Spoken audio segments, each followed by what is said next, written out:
Dans cette vidéo, nous allons définir ce qu'est la symétrie axiale et précisément la définition mathématique du symétrique d'un point.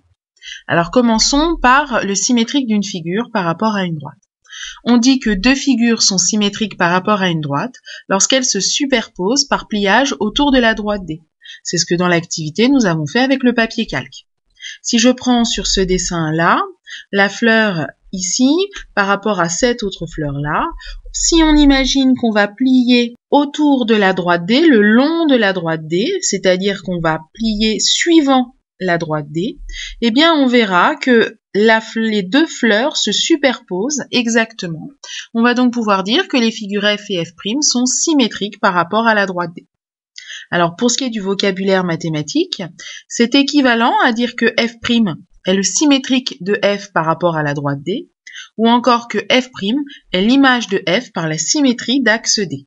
Nous avons également pu voir dans l'activité qu'en décalquant et ensuite en recopiant pour obtenir le symétrique de cette figure par rapport à la droite D, eh bien nous avions quelques segments qui avaient les mêmes longueurs.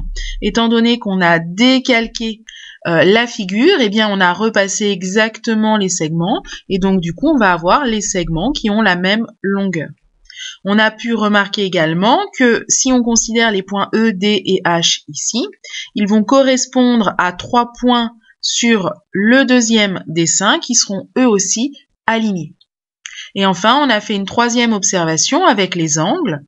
Ici, l'angle de 60 degrés correspond à cet angle-là qui mesure lui aussi 60 degrés. Et cet angle droit, on va le retrouver aussi ici. Eh bien, toutes ces propriétés, c'est-à-dire le fait que la figure image ait les mêmes longueurs, les mêmes angles, ou le même alignement des points, eh bien on dit que la symétrie par rapport à une droite conserve les longueurs, les mesures d'angle et encore l'alignement des points.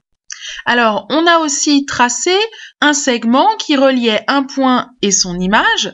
Ici A est relié au point A' qu'on avait obtenu par décalcage.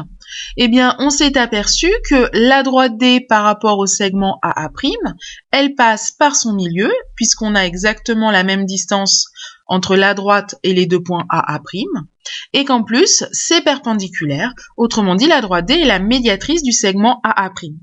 Et en fait, cette propriété pour la droite D, on va la retrouver pour chaque point et son image. Donc, on va pouvoir définir mathématiquement une définition du symétrique d'un point. En effet, expérimentalement, avec le papier calque, en pliant le long d'une droite, on a pu tracer des figures symétriques. Mais on va maintenant, puisqu'on est en 6e, s'intéresser à une définition mathématique qui va nous permettre de construire sans papier calque, sans cette idée de pliage, uniquement avec des notions mathématiques. Alors si on considère une droite D et un point M, il va y avoir deux cas à envisager. Si le point M n'appartient pas à la droite D, autrement dit, il n'appartient pas à l'axe de symétrie, alors M' est le symétrique de M par rapport à la droite D, signifie que la droite D est la médiatrice du segment MM'. Deuxième possibilité, si M appartient à la droite D, autrement dit M est un point de l'axe, eh bien le symétrique de M c'est lui-même, puisque quand on va plier autour de la droite, le point M va exactement rester au même endroit.